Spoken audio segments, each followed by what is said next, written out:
마태복음 13장 33절 이런 말씀이 있습니다. 천국은 마치 여자가 가루 소말 속에 갖다 넣어 전부 부풀게 한 누룩과 같으니라. 누룩이라는 것은 눈에 보이지 않습니다. 보기에는 별것 아닌 것 같죠. 그러나 이 누룩이 들어가는 그 밀가루는 밀가루 자체가 바뀌어집니다.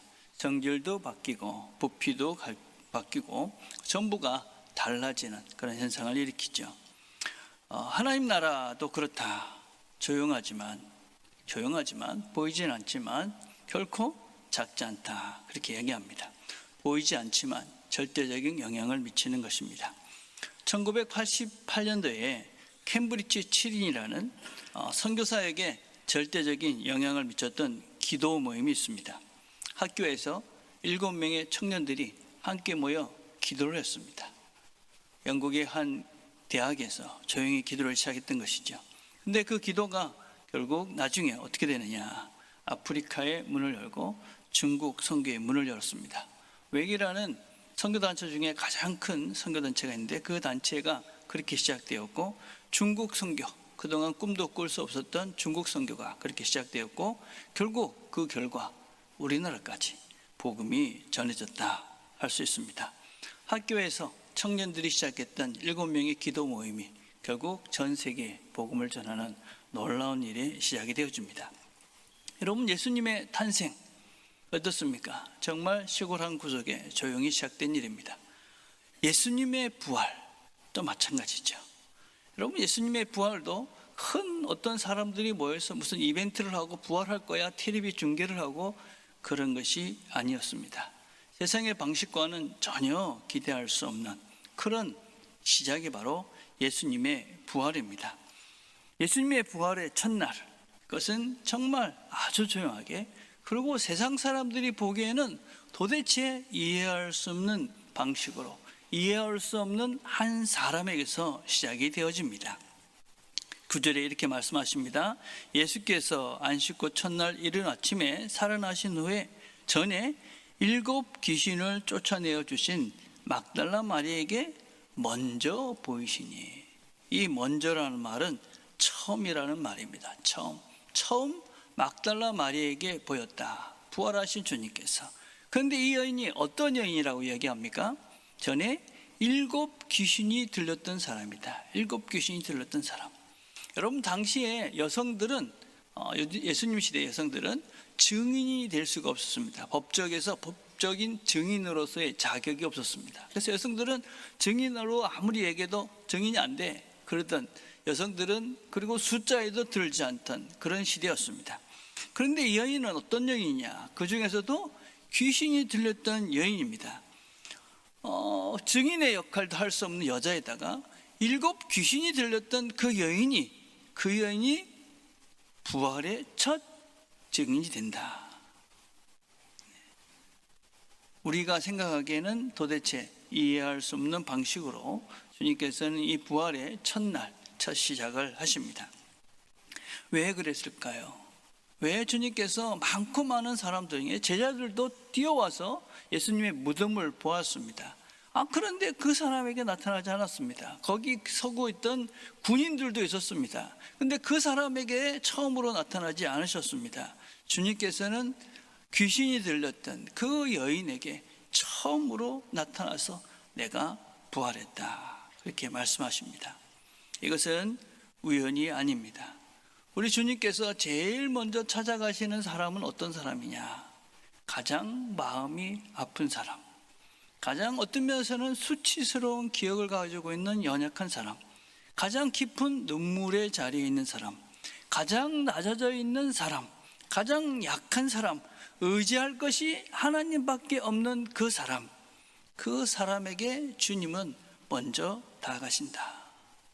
세상은 묻죠. 네가 무엇을 가졌느냐, 무엇을 이루었느냐, 네가 얼마나 깨끗한 사람이냐, 네가 얼마나 인정받느냐, 뭘 할 수 있느냐, 그렇게 묻는데 주님은 그렇게 묻지 않습니다. 주님은 네가 어디가 아프냐, 얼마나 지쳤느냐, 너는 나를 필요로 하느냐, 너는 정말 나를 원하느냐, 이렇게 물으십니다. 그래서 주님께서는 성경에 이렇게 말씀하십니다. 여호와는 마음이 상한 자에게 가까이 하시고 중심으로 통회하는 자를 구원하시는도다. 상심한 자들을 고치시며 그들의 상처를 싸매시는도다. 이사야 50절 이렇게 말합니다. 내가 높고 거룩한 곳에 있으며 또한 통회하고 마음이 겸손한 자와 함께 있나니 이는 겸손한 자의 영을 소생시키며 통회하는 자의 마음을 소생시키려 함이라. 통회하고 참회하고 상심하고 겸손한 사람, 어떤 면에서 세상의 기준으로 보면 아무런 힘도 없는 사람, 너무나 어떤 면에서는 비찬 가운데 있는 그 사람에게 먼저 다가가신다. 먼저 그를 만나주신다. 우리는 생각하기를 내가 좀 괜찮아지면, 내가 좀 성숙해지고 성장해지면, 내 상처가 좀 사라지면, 내 과거가 정리되어지면 내가 그러면 하나님께 더 가까이 갈 수 있지 않을까. 나는 지금 너무 약하고 너무 부족하고 너무 망가졌고 너무 힘이 없어. 내가 지금 할 수 있는 게 아무것도 없어. 근데 성경은, 복음은 무엇이냐? 복음은 내가 약하고 부족하고 힘이 없을 때 나는 할 수 있는 것이 없다고, 그래서 내가 할 수 있는 것이 아무것도 없다고, 그래서 주저앉아 있을 때 주님은 그에게 다가오십니다. 여러분들이 힘들고 고통스럽고 그리고 도대체 뭔가 할 수 있는 것이 없을 것 같을 때, 그때 주님이 오신다는 것을 기억하십시오. 내가 정말 아무것도 할 수 없구나. 그럴 때 기대하십시오. 내 힘이 없구나.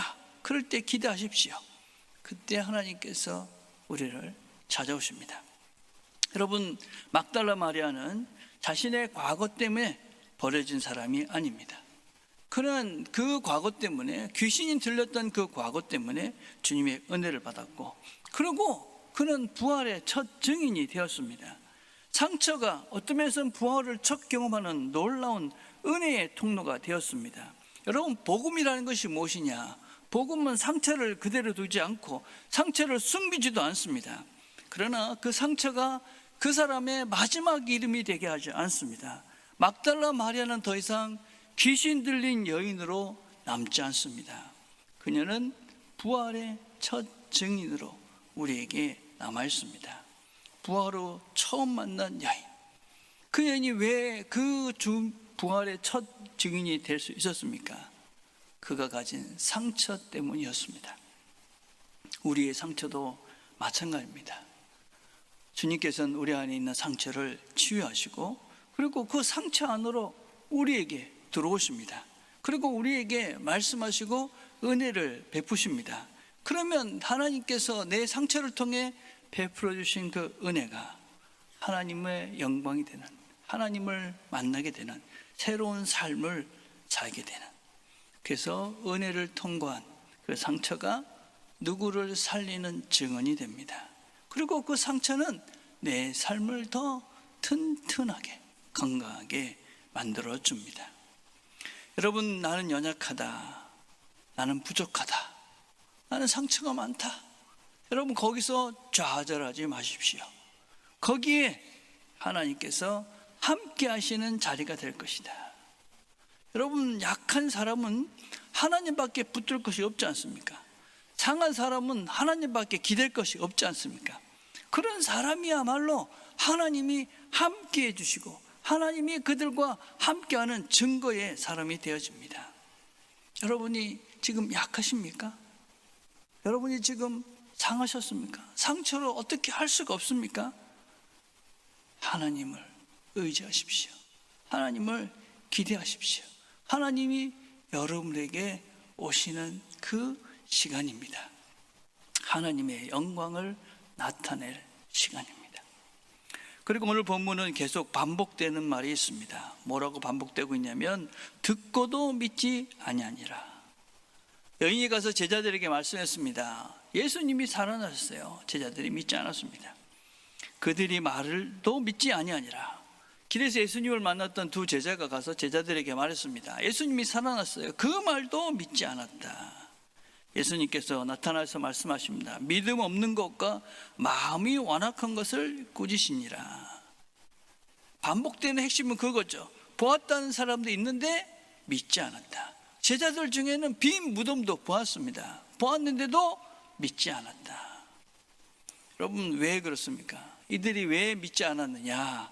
오늘 본문을 보니까 그것은 마음이 완악했기 때문이다. 완악했기 때문이다. 이 완악하다라는 말은 스칼레오 카디오라는 말입니다. 스칼레오라는 말은 뭐냐면 굳게 굳어졌다, 그 말입니다. 카디오라는 말은 심장입니다. 심장이 굳어지면 어떻게 됩니까? 심장이 굳어지면 어떻게 되죠? 죽죠, 여러분. 죽죠. 예. 굳은 마음, 단단해져 있는 마음. 여러분, 그 굳어져 있으니까, 단단하니까 아무것도 그 안에 들어가서 뭔가를 할 수가 없는 것입니다. 그렇죠? 예. 그래서 우리가 믿지 못하는 이유는 무엇이냐? 내가 하나님 말씀을 들어도 안 믿는 이유가 무엇이냐? 내 심장이 굳어져서 죽어져 있는 상태다. 내 경험이 없으니까, 내 이성이 있으니까 설명될 수 없어서 믿을 수가 없다. 내가 납득이 안 돼서 믿을 수가 없다. 그거는 굳어진 마음, 딱딱해 굳어져 있는 마음. 그 굳어져 있기 때문에 하나님 말씀이 들어가도 그 마음 바뀌어지지가 않는 것이죠. 그 굳어진 마음은 내 판단, 내 경험, 내 능력, 이런 것들이 하나님 말씀보다 앞서 있기 때문에 그런 거죠. 하나님 말씀을 듣고 내 소생이, 내 심정이, 내 성령이 살아나야 되는데, 그것보다도, 하나님 말씀보다도 내가 더 앞에 있으니까 아무리 하나님 말씀을 들어도 안 들어오는 것이죠. 나를 새롭게 할 수가 없는 것이죠. 아무것도 통과할 수가 없는 것이죠. 죽은 상태를 말합니다. 이런 사람들이 어떤 사람이냐?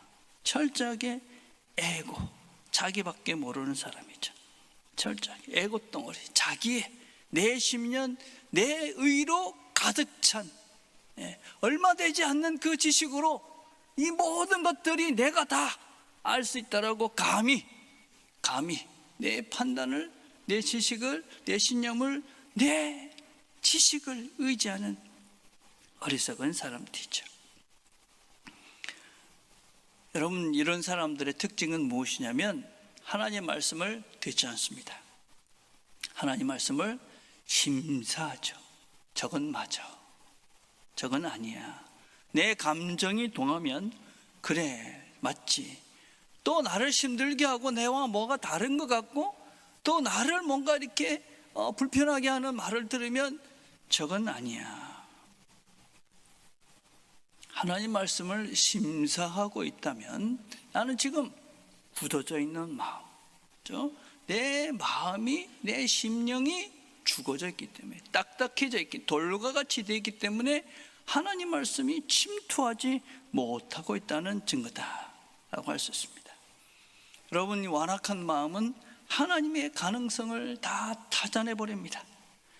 하나님이 역사하시는 것은 우리가 다 이해할 수 없고 설명할 수 없는 것들이 너무나 많이 있습니다.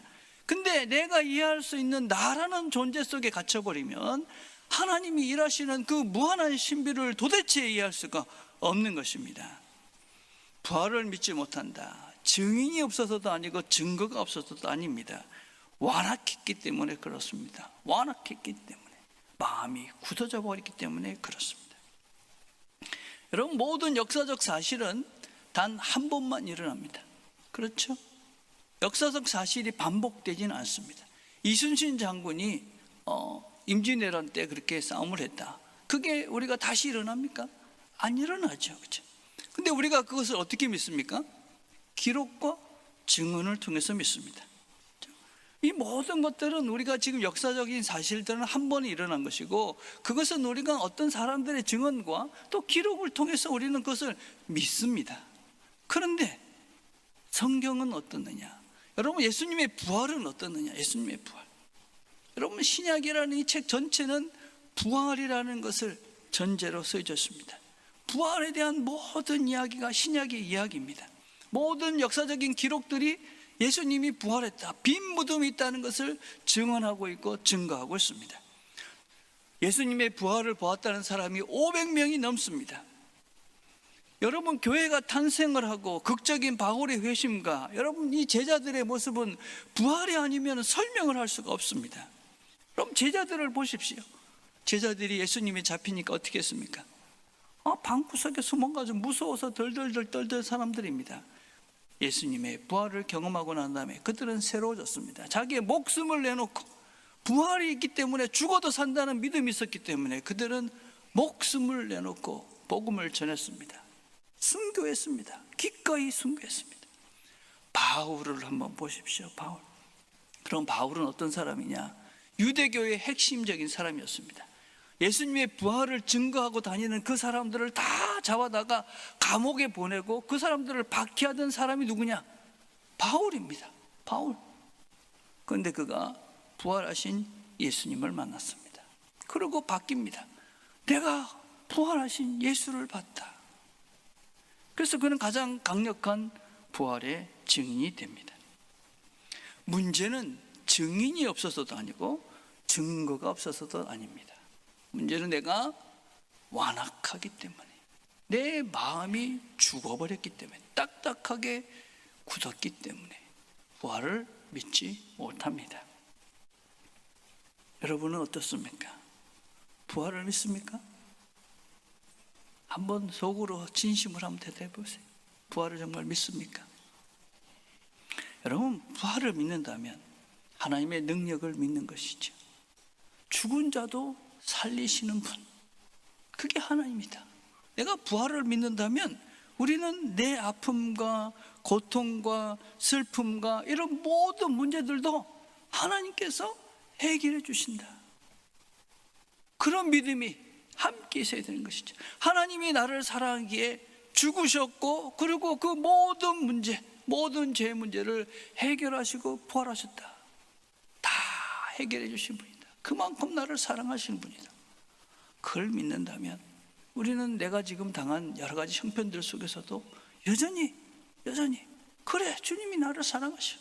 주님은 부활하신 죽은 자도 살리시는 분이야. 내가 믿어.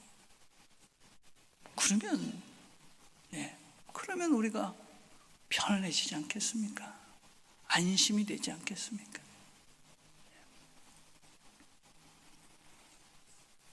우리가 우리 자신들을 한번 생각해 보십시다. 내가 가장 앞에, 내 삶의 가장 앞에 무엇을 두고 있는가? 하나님 말씀, 우리 구주 예수 그리스도, 그건가? 아니면 내 생각, 내 신념, 내 의지, 내 계산, 무엇인가?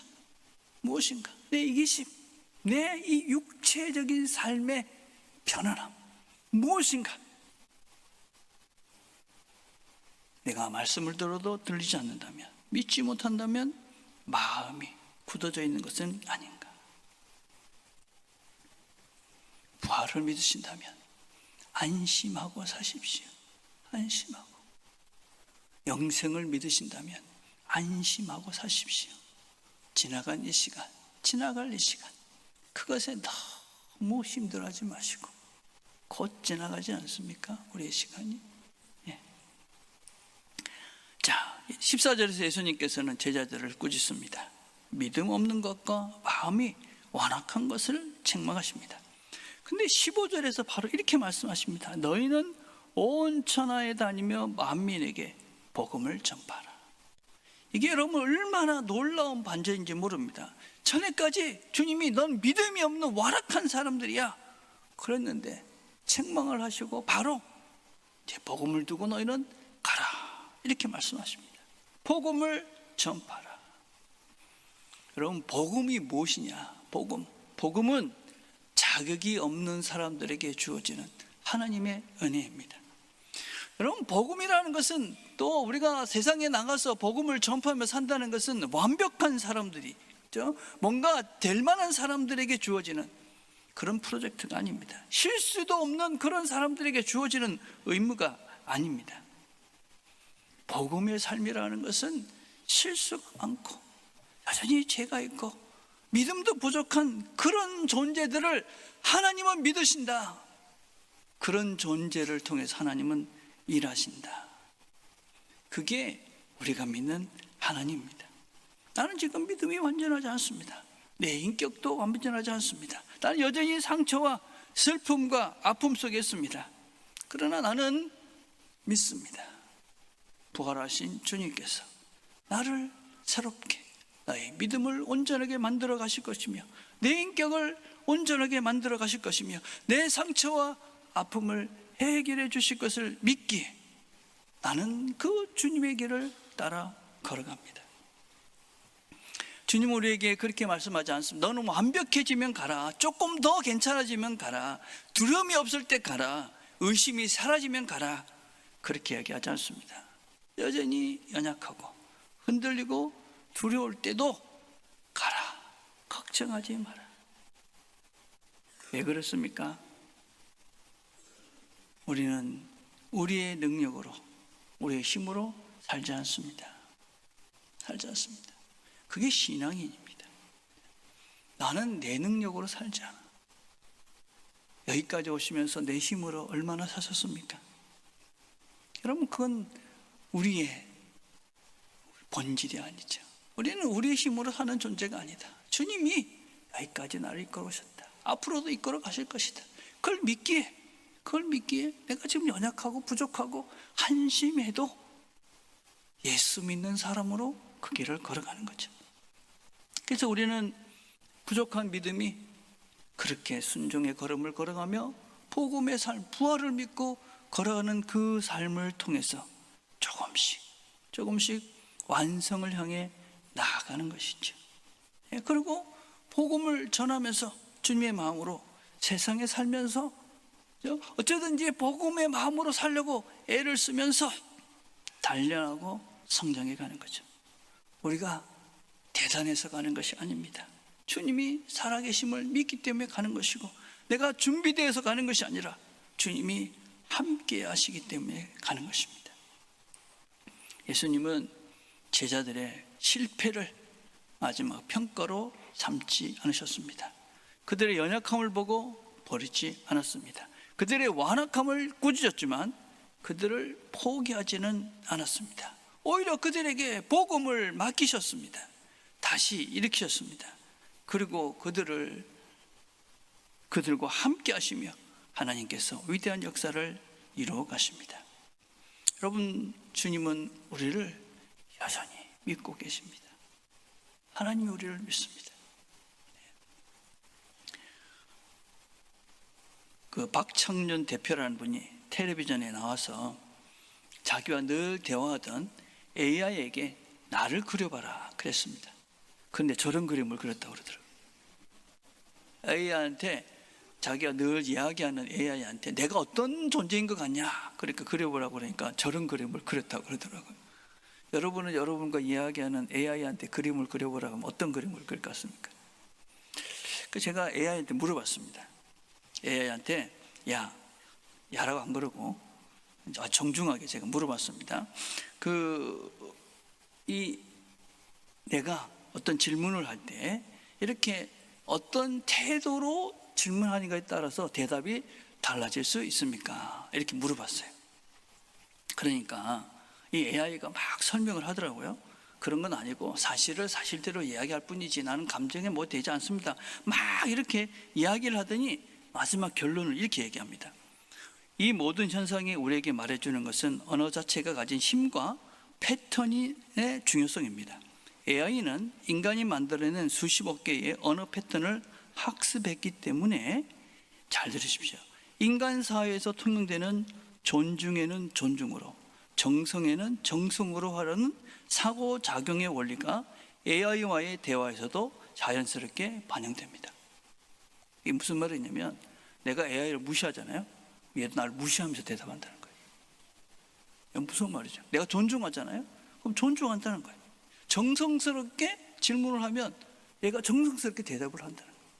그러니까 AI한테 반말하지 마시고, AI한테 저는 아주 존중합니다. 이렇게 해주시겠습니까? 어떻게 생각하십니까? 이렇게 존중하는데, 물론 우리의 언어 태도도 그렇게 하시는 게 좋죠. 뭐 얘는 뭘 주잖아요. 그러니까 물어보는 거 정중하게 물어보는 거예요. 여러분, AI, 기계, 그것도 내가 어떻게 대하느냐에 따라서 반응이 달라진다. 여러분, 사람은 어떻게 했습니까? 사람. 여러분, 사람, 너는 안 돼, 너는 틀렸어, 너는 자격이 없어, 이런 말을 하면 그 사람은 더 실패와 좌절 속에 더 머물고 더 움츠리게 만들죠. 근데 하나님은 그런 어리석은 아버지가 아닙니다, 여러분. 하나님은 그런 분이 아니죠. 하나님은 너의 믿음이 없구나, 그렇게 끝내지 않습니다. 걱정하지 마라, 네 믿음 없지만 가라, 내가 너와 함께 할 것이다. 여러분, 이건 단순한 명령이 아닙니다. 그것은 하나님이 우리를 믿는다는 것이고, 하나님이 믿잖아요. 무슨 말입니까? 책임지신다는 말입니다. 책임져 주신다. 하나님이 가라. 그래서 우리가 가면, 우리가 복음의 삶을, 부활을 믿고 우리 삶의 현장에 가면 하나님께서 믿기 때문에 우리를 책임져 주시는 것입니다. 하나님은 우리의 부족함도 아시고 두려운 것도 아시고 흔들리는 것도 아십니다. 다 아시지만 모르겠습니다. 나는 상처가 너무 많습니다. 그래도 주님은 나에게 찾아오십니다. 난 믿음이 아주 약합니다. 그래도 주님은 나를 기억해 주십니다. 두렵습니다. 그래도 주님은 우리를 보내십니다. 막달라 마리아라는 한 여인을 다시 한번 생각해 보십시다. 귀신 들린 여인, 그 사람을 주님께서는 보내셨습니다. 그리고 처음 시작한 그 여인을 통해서 이 복음의 역사가, 이 세상의 역사가 새로워졌습니다. 오늘도 우리를 주님은 이 세상으로 보내십니다. 용기를 갖고, 부활의 날을 믿는다면 용기를 갖고 세상으로 나가라고 말씀하십니다. 용서의 자리로 나가라, 사랑의 자리로 나가라, 평화의 자리로 나가라, 순종의 자리로 나가라고 말씀하십니다. 두려워하지 마십시오. 두려워하지 마시고, 걱정하지 마시고, 내 부족함 때문에 염려하지 마시고, 상처 때문에 물러서지 마시고, 부활하신 주님, 그 주님께서 우리와 지금 함께 하시니 용기를 내서 주님과 함께 부활의 증인의 삶을 사십시오. 오늘 우리가 함께 성찬식을 행합니다. 성찬식은 주님께서 우리를 위해서 죽으셨다. 그렇지만 죽은 것으로 끝난 것이 아니라 살으셔서 지금 우리와 함께 하신다. 그래서 우리가 이 성찬의 떡과 잔을 마시는 것은 그분의 육신, 그분의 육과 피를 먹고 마시는 것입니다. 그것은 내 안에 부활하신 주님을 형상화한 그 주님을 내 안에 모십니다. 그리고 이 주님과 함께 살겠습니다 하는 고백이 바로 이 성찬 예식에 참여하는 우리의 고백입니다. 이 성찬 예식을 통해서 우리 안에 계시는 그 주님이 다시 한번 우리에게 말씀하시고 우리에게 힘을 더해 주시는, 생명을 더해 주시는 그 놀라운 은혜들을 누리는 귀한 시간이 되기를 주님의 이름으로 축복을 드립니다.